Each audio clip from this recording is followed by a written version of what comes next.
ঘরের জানালা বন্ধ করে মোহিত আরামে বসেছিল, ভুলবশত ভিতর থেকে দরজার চাবি লাগানো ভুলে গিয়েছিল। হঠাৎ তার চাচি ভিতরে চলে এল, সামনের দৃশ্য দেখে সে তৎক্ষণাৎ বাইরে চলে গেল, কিন্তু তার কাজ বন্ধ করা জরুরি মনে করল না। যখন সে বাইরে এল, তার চাচি বলল, কেন মোহিত, ভিতরে কি করছিলে? সে বলল, চাচি, আপনি তো সব জানেন, এখন আমার মুখ থেকে কি শুনতে চান? তখন চাচি বললেন, ঠিক আছে, কিন্তু তোমার কাজ বন্ধ করা উচিত ছিল। তখন সে বলল, চাচি, আমি কি করে জানতাম আপনি ঠিক সেই সময় ঘরে চলে আসবেন? যাই হোক, আমি কিছু ভুল করছিলাম না কি? তখন চাচি বললেন, সেটা কথা নয়, কিন্তু তুমি তো জানো, যখন কেউ সেই কাজ করতে দেখে, তার মনও সেটা করতে চায়। তখন মোহিত বলল, তাহলে চাচি, আপনিও এসে যান। চাচি বললেন, আমার মনও খুব করছে, কিন্তু তুমি তো জানো, তোমার চাচা কয়েকদিন ধরে বাইরে গেছেন, আর আমি একা সব কিভাবে করব? তখন মোহিত বলল, চাচি, যদি আপনি খারাপ না নেন, আমি আপনার সাহায্য করতে পারি, আমি আপনার সাথে ভালোভাবে সব কাজ করতে পারি। তখন চাচি বললেন, তোমার মাথা খারাপ হয়ে গেছে। এর আগে যে চাচি আর কিছু বলতে পারলেন। মোহিত তৎক্ষণাৎ সেখান থেকে চলে গেল। যাই হোক, সে তো তার চাচির সাথে অনেক আগে থেকেই সেই কাজ করতে চেয়েছিল, কিন্তু বলার সাহস পাচ্ছিল না। কিন্তু আজ চাচি তাকে দেখে ফেলেছিলেন, তাই আজ কথা বলার সঠিক সময় এসে গিয়েছিল এবং সঠিক পরিবেশও ছিল। তাই সে তার কথা বলে দিল। এ থেকে সে একটি বিষয় বুঝতে পেরেছিল যে, কথা বলারও একটি সঠিক সময় থাকে এবং যখন সঠিক সময় আসে, তখন কথা বলে ফেলা উচিত, কারণ সেই সময় কথা পূর্ণ হওয়ার বেশি সম্ভাবনা থাকে। এক রাতে চাচা এবং চাচি ছাদে কাজ করছিলেন, তখন মোহিত তাদের এই সব করতে দেখছিল। সে কিছুক্ষণ দাঁড়িয়ে দেখল যেন তার সামনেই একটি চলচ্চিত্র চলছে। সে চাচা চাচিকে দেখে খুব উপভোগ করছিল। চাচা তার পুরো শক্তি দিয়ে কাজ করছিলেন। এখনও মোহিতের বিয়ে হয়নি এবং সে 23 বছরের ছিল। তার চাচি খুব সুন্দর এবং আকর্ষণীয় ছিলেন, তিনি সবসময় তার সাথে মজা করতেন। চাচি এবং তার মধ্যে একটি ভালো বন্ধুত্বপূর্ণ সম্পর্ক ছিল। যখন চাচি তার বাড়িতে নতুন বউ হয়ে এসেছিলেন, তখন তার অনেক অহংকার ছিল, এবং অহংকার থাকাও জরুরি ছিল, কারণ তিনি কোনো হিরোইন থেকে কম ছিলেন না। চাচির উচ্চতা যথেষ্ট ছিল, এবং তার চোখ গোল ও রং ফর্সা ছিল, সাইজও খুব ভালো ছিল। যখনই তিনি মোহিতের দিকে তাকাতেন, তার দৃষ্টি তার বুক চিরে দিত, কিন্তু যখনই সে কোনো কথা বলত, তিনি মুখ বানাতে শুরু করতেন। তখন থেকেই সে বুঝে গিয়েছিল যে চাচির ভিতরে সৌন্দর্যের অহংকার ভরা আছে। মোহিতের চাচা একটি কোম্পানিতে কাজ করতেন, যেখানে তিনি কাজ করতেন সেই জায়গা তার বাড়ি থেকে ৭০ কিলোমিটার দূরে ছিল। আমি দূরে থাকতাম, তাই তাদের ফিরে আসতে আসতে মধ্যরাত হয়ে যেত এবং কখনো কখনো তারা ফিরেই আসতেন না, কয়েকদিন ধরে সেখানেই থেকে যেতেন, কারণ প্রতিদিন আসা যাওয়া বেশ কঠিন হয়ে পড়ত। যখন চাচা বাড়ি আসতেন না, তখন চাচি তার রুমে একা থাকতেন। মোহিত চাচিকে বহুবার একা কষ্ট পেতে দেখেছে এবং তাকে দেখে সে অনুভব করত যে চাচা মধ্যরাতে বাড়ি আসেন, কখনো কাজ করেন, কখনো না। চাচির যতটা ভালোবাসার প্রয়োজন, চাচা ততটা ভালোবাসা তাকে দিতে পারছেন না, এই বিষয়টি সে ভালোভাবেই বুঝে গিয়েছিল। একদিন সকালে মোহিত দেখল যে চাচি বেশ বিষণ্ণ দেখাচ্ছেন। তখন সে তাকে জিজ্ঞাসা করল, চাচি, কি হয়েছে? আপনি এত বিষণ্ণ কেন? তখন চাচি বললেন, আমার স্বাস্থ্য ভালো নেই। এরপর মোহিত তার জন্য মেডিকেল থেকে ওষুধ নিয়ে এল। ওষুধ খেয়ে চাচি তার রুমে চলে গেলেন। কিছুক্ষণ পরে মোহিত তার স্বাস্থ্য সম্পর্কে জানতে তার রুমে গেল, তখন তার বেশ জ্বর ছিল। তখন সে বলল, চাচি, আজ চাচা বাড়ি আসবেন কি? তখন তার চাচি বললেন, তিনি অফিসের কাজে কয়েকদিনের জন্য বাইরে গেছেন। তখন মোহিত ভাবল, এখন কি করা যায়? চাচির অবস্থা তো খারাপের দিকে যাচ্ছে। তার মনে পড়ল যে তার এক বন্ধুর বাবা ডাক্তার। সে তাড়াতাড়ি তার বন্ধুকে ফোন করল এবং বলল, ভাই, তোমাকে একটা কাজ করতে হবে। তখন সে বলল, হ্যাঁ ভাই, বলো কি কাজ? তখন সে বলল, তুমি তাড়াতাড়ি তোমার বাবাকে আমার বাড়িতে পাঠিয়ে দাও, আমার চাচির স্বাস্থ্য খুব খারাপ হচ্ছে। তখন সে বলল, ঠিক আছে ভাই, আমি এখনই পাঠাচ্ছি। কিছুক্ষণ পরে ডাক্তার সাহেব এসে গেলেন। ডাক্তার চাচিকে একটি ইনজেকশন দিলেন এবং কিছু ওষুধ লিখে দিলেন। প্রায় 1 ঘণ্টা পরে চাচির কিছুটা আরাম হতে শুরু করল। পরের দিন সকালে যখন মোহিত বাথরুমে যাচ্ছিল, তখন চাচি বললেন, মোহিত, 1 মিনিট আমার কাছে এসো। যখন সে তার কাছে গেল, তখন চাচি বললেন, দয়া করে আমাকে ক্ষমা করে দাও। তখন মোহিত জিজ্ঞাসা করল, কিসের জন্য? তখন তার চাচি বললেন, যখন আমি এই বাড়িতে এসেছি, তারপর একবারও আমি তোমার সাথে সরাসরি কথা বলিনি, কিন্তু তুমি আমার কত খেয়াল রাখো। মোহিত বলল, চাচি, কিছু না, আমি তো আপনাকে আমারই মনে করি কি তখন সে ভাবল যে চাচিকে তার মনের কথা বলে দেবে, এটা ঠিক, কিন্তু তারপর ভাবল যে এখন মনের কথা বলা বোকামি হতে পারে। কারণ এখনই তো চাচি তার দিকে আকৃষ্ট হয়েছেন এবং তার সাথে কথা বলতে শুরু করেছেন। যদি এখনই সে সব বলে দেয় তাহলে খুব তাড়াতাড়ি হয়ে যাবে, কখনো তাড়াহুড়ো করে চাচি রাগ করবেন না। তাই প্রথমে চাচির আরও বেশি ভালোবাসা পাওয়া দরকার, তারপর বলা ঠিক হবে। এরপর চাচি এবং মোহিতের মধ্যে খুব ভালো বন্ধুত্ব হয়ে গেল। এখন সে চাচির সব কথা মানত এবং যে কোনো কাজ সে বলত তা তাড়াতাড়ি করে দিত। তাই চাচিও এখন তার দিকে কিছুটা আকৃষ্ট হচ্ছিলেন। একদিন চাচি তাকে বললেন, মোহিত, তোমার চাচা তো কখনো কখনো বাড়ি আসেন, তাই তুমি রাতে আমার রুমে চলে আসবে, আমরা দুজনে কথা বলব বা একসাথে বসে সিনেমা দেখব। একা আমার রুমে মন লাগে না। মোহিত তার মনে ভাবল, মনে হচ্ছে চাচি তাকে ইঙ্গিত দিচ্ছেন। এখন তার কথা সরাসরি বলা আরও সহজ হয়ে গেছে। এখন যে কোনো সময় সুযোগ পেলেই তার কথা বলে দেবে। তারপর সে চাচির রুমে গেল। চাচি বাড়ির কিছু কাজ করছিলেন। চাচিকে দেখে তার মন চঞ্চল হয়ে উঠল এবং সে তার রুমে গিয়ে মোবাইলে ভিডিও দেখতে লাগল। ভিডিওর আওয়াজ ফুল ছিল, যা পুরো রুমে শোনা যাচ্ছিল। সে বাইরের দিকে মুখ করে রেখেছিল যাতে রুমের দরজার দিকে কেউ আসলে তা বোঝা যায়। কিন্তু মোহিত তার মস্তিতে ভিডিও দেখছিল এবং আওয়াজ উপভোগ করছিল। তারপর সে টেরও পায়নি যে কখন তার চাচি রুমে চলে এসেছেন। চাচিও পিছনে এসে সেই ভিডিও দেখতে লাগলেন, কিন্তু মোহিতের তা টেরই পেল না। তারপর চাচি হালকা করে কাশলেন এবং যখন মোহিত ভিডিও থেকে চোখ সরিয়ে দেখল, তখন পিছনে তার চাচি দাঁড়িয়ে হাসছিলেন। তখন সে তাড়াতাড়ি ভিডিও বন্ধ করে দিল এবং একদম ঘাবড়ে গেল। চাচি তার কান ধরে বললেন, এখন কেন বন্ধ করলে? তুমি ভয় পেয়ে গেছ?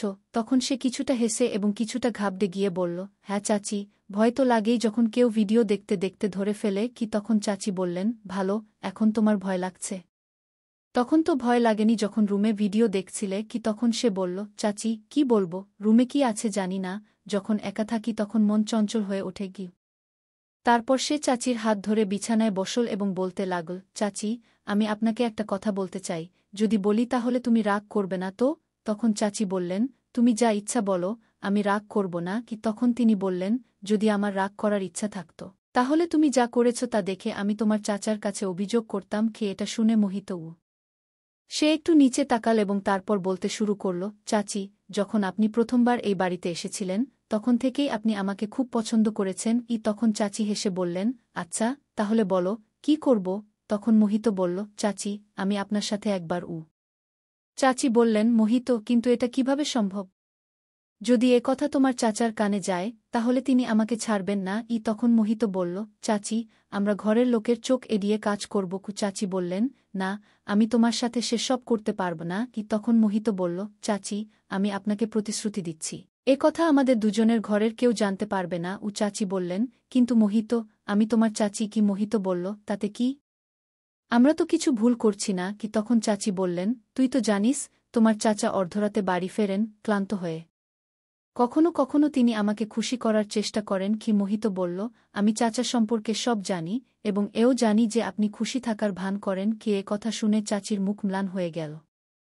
চাচির ম্লান মুখ দেখে মোহিত সত্য বুঝতে পারল। তখন চাচি বললেন, মোহিত, তুমি ঠিক বলছ। সময় কাটানোর জন্য সব হচ্ছে। আমি তোমার চাচার সাথে খুশি নই। তোমার চাচা শুধু এই অজুহাত দিয়ে তাড়াতাড়ি ঘুমিয়ে পড়েন যে তিনি দূর থেকে এসেছেন, ক্লান্ত, এবং এখন ঘুম পাচ্ছে।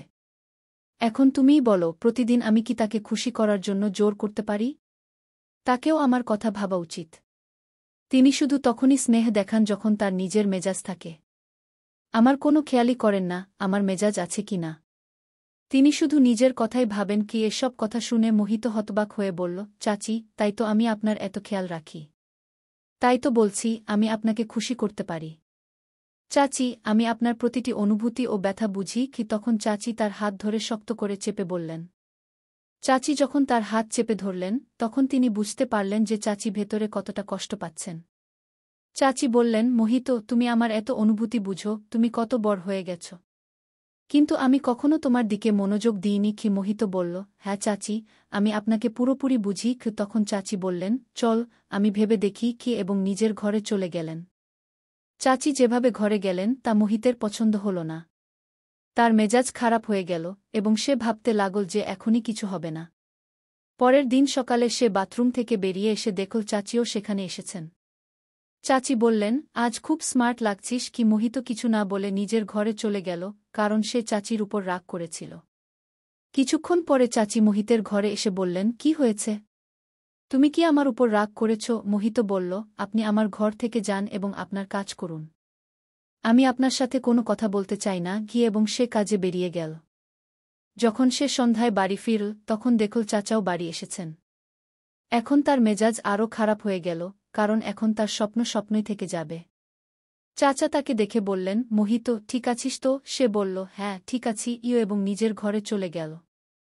কিছুক্ষণ পরে চাচা তাকে ডেকে বললেন, মোহিত, এসো, খাবার খেয়ে নিই। তখন সবাই মিলে খেতে বসল। মোহিত চাচির দিকে তাকিয়েছিল এবং চাচিও তাকে দেখে হাসতে লাগলেন এবং চুপ থাকার ইশারা করলেন। চাচা মোহিতের আগে খেয়ে বাইরে চলে গেলেন, কিন্তু মোহিত ধীরে ধীরে খাচ্ছিল। চাচি তার কাছে এসে বললেন, কি হয়েছে মোহিত? তুমি কি আমার উপর রাগ করেছ? মোহিত বলল, হ্যাঁ। চাচি বললেন, তুমি আমার কথা কেন বুঝছ না? এটা ভুল। মোহিত বলল, এতে ভুল কি? চাচি বললেন, তুমি তোমার ঘরে গিয়ে খেয়ে ঘুমিয়ে পড়ো। মোহিত বলল, আমি ঘুমাব কি না তা নিয়ে আপনার কি? আমি আজ রাতেই বসে থাকব। বলে সে নিজের ঘরে চলে গেল। সে মনে মনে ঠিক করল যে এখন যা হোক, একবার হলেও তার স্বপ্ন পূরণ করবে। যখন সবাই ঘুমিয়ে পড়ল, মোহিত তার ঘরের দরজা খুলে রাখল, যাতে চাচি বুঝতে পারেন যে সে ছাদে যাচ্ছে। সে ছাদে গিয়ে 2 মিনিট বসে থাকল। তখন সে পায়েলের আওয়াজ শুনতে পেল। পিছনে ফিরে দেখল চাচি ছাদে আসছেন। চাচি তার পাশে বসে বললেন, তুমি পাগল হয়ে গেছ? এত রাতে ছাদে কি করছ? তখন মোহিত বলল, আমি যা ইচ্ছা করব তাই করব, আপনি নিচে যান। তখনই চাচি তার হাত ধরে নিজের হাতে নিলেন এবং বললেন, মোহিত, ভেতর থেকে আমিও তোমার সাথে কি? এতটা বলার পর একটু থেমে আবার বললেন, কিন্তু এখন আমরা সেই কাজ করব না, কারণ এখন এটা আমাদের দুজনের জন্যই ভালো হবে। কিন্তু যে কাজ তুমি আমার সাথে করতে চাও, একদিন তুমি অবশ্যই করবে। শুধু একটু ধৈর্য ধরো। চাচির কথা সে বুঝে নিল এবং বলল, ঠিক আছে চাচি। সকালে আবার চাচি বললেন, মোহিত, আমার কথা মন দিয়ে শোনো। আমি বলেছি না বলে দেব। তারপর সকাল হলে মোহিত এবং চাচি চা পান করছিলেন, তখনই চাচা এসে বললেন, আমি তোমাদের দুজনকে একটা কথা বলতে এসেছি। এখন আমি আর কখনো ফিরে আসব না। আমি অফিসের কাজে বাইরে যাচ্ছি এবং প্রায় 3 মাস পরেই ফিরব। তখন চাচা বললেন, মোহিত, এখন এই ঘরের দায়িত্ব তোমার। তোমার চাচির ভালোভাবে খেয়াল রাখবে। মোহিত বলল, চাচাজি, আপনি নিশ্চিন্ত থাকুন। আমি এই ঘরের দায়িত্ব ভালোভাবে সামলাব। আর চাচির কথা হলে তারও আমি পূর্ণ খেয়াল রাখব। আপনি শুধু নিশ্চিন্ত থাকুন। তারপর চাচা বললেন, এখন থেকে 2 ঘন্টা পর আমার ট্রেন। তারপর মোহিত তার চাচাকে স্টেশনে ছাড়তে চলে গেল। যখন সে বাড়ি ফিরল, তখন চাচির মেজাজ খারাপ ছিল এবং তিনি কাঁদছিলেন। সে বলল, চাচি, কি হয়েছে? আপনি কাঁদছেন কেন? চাচি বললেন, কাঁদব না তো কি করব? তোমার চাচা তো আগেই কয়েকদিন পর পর আসতেন, আর এখন তো সরাসরি 3 মাসের জন্য চলে গেছেন। কথা বলে তিনি আরও কাঁদতে লাগলেন। মোহিত চাচিকে বিছানায় বসিয়ে বলল, চাচি, কোনো কথা নেই। চাচাকে তো তার কাজের জন্য যেতেই হতো। আর আমি তো আছি আপনার সাথে, আপনার খেয়াল রাখার জন্য। কথা বলতেই চাচি মোহিতকে জড়িয়ে ধরে ফেললেন। এরপর আর কোনো কথা না বলে চাচি তার সাথে শুরু করে দিলেন এবং কথা এগোতে লাগল। কারণ চাচি এখন খুবই দুঃখিত ছিলেন এবং পুরোপুরি প্রস্তুত হয়ে গিয়েছিলেন। তিনি কিছু না দেখে সমস্ত ভালোবাসা তাকে দিয়ে দিলেন। মোহিত পিছিয়ে থাকল না। চাচা তো সবসময় চাচিকে অসম্পূর্ণ রেখে দিতেন, কিন্তু আজ সেই ঘাটতি মোহিত পূরণ করছিল। সে সারা রাত চাচির পূর্ণ সেবা করল এবং পুরোপুরি উপভোগ করল। চাচিও দিল খুলে ভালোবাসা বর্ষণ করছিলেন এবং নানা অ্যাঙ্গেল বদলে বদলে পুরোপুরি উপভোগ করছিলেন। রাত প্রায় 3টার দিকে তারা দুজন ঘুমিয়ে পড়ল। পরের দিন যখন চাচি উঠলেন, তখন তার চেহারা থেকে স্পষ্ট বোঝা যাচ্ছিল যে চাচি সত্যিই খুশি। এরপর চাচি তার হাত ধরে বললেন, মোহিত, তুমি যে সুখ আমাকে দিয়েছ, তার জন্য আমি জানি না কতদিন থেকে তুমি ব্যাকুল ছিলে। মোহিত বলল, আপনি তো আমার কথা শুনতেই চাইছিলেন না। আর আজ দেখুন, আপনার চেহারার খুশি বলছে আপনি ভেতর থেকে কতটা খুশি। এরপর চাচি তাকে জড়িয়ে ধরে বললেন, থ্যাংক ইউ, আমার মোহিত। সেদিনের পর থেকে মোহিত তার চাচির রুমে তার সাথে ঘুমানো শুরু করল। এখন তারা দুজন প্রতিদিন খুশিতে থাকতে লাগলেন। এই গল্পটি আমাদের একজন দর্শক পাঠিয়েছেন, যার জীবনে এই ঘটনা ঘটেছে। তিনি বলেছিলেন যে তার গল্প সব দর্শকদের শোনানো হোক এবং তার নাম গোপন রাখা হোক। তাই আমরা এই গল্পটি আপনাদের সামনে উপস্থাপন করেছি। যদি আপনার কাছেও এমন কোনো গল্প থাকে এবং আপনি তা লোকেদের সাথে শেয়ার করতে চান, তাহলে আপনি আমাদের পাঠাতে পারেন। আমরা আপনার গল্পটি আমাদের চ্যানেলের মাধ্যমে আমাদের দর্শকদের শোনাতে পারি। যদি গল্পটি আপনার ভালো লেগে থাকে, তাহলে আপনার বন্ধু এবং আত্মীয়দেরও পাঠিয়ে দিন। যাওয়ার আগে ভিডিওটি লাইক করুন। এই গল্প বলার উদ্দেশ্য কারো হৃদয়ে আঘাত করা নয়, কারো অনুভূতিতে আঘাত করা নয়, কোন ধরনের অনৈতিকতাকে উৎসাহিত করা নয়। এই গল্পের উদ্দেশ্য সমাজে ঘটে যাওয়া এই ধরনের বিষয়ে সচেতনতা আনা। আমরা এই গল্পের মাধ্যমে আমাদের দর্শকদের এই শিক্ষামূলক বার্তা দিতে চাই যে, এই ধরনের বিষয়ে সতর্ক থাকুন, নিরাপদ থাকুন এবং সচেতন থাকুন। আমরা আপনাকে আবার এমনই কোনো গল্পে দেখা করব। ভিডিওটি ভালো লাগলে লাইক করুন, শেয়ার করুন, সাবস্ক্রাইব করুন। ধন্যবাদ।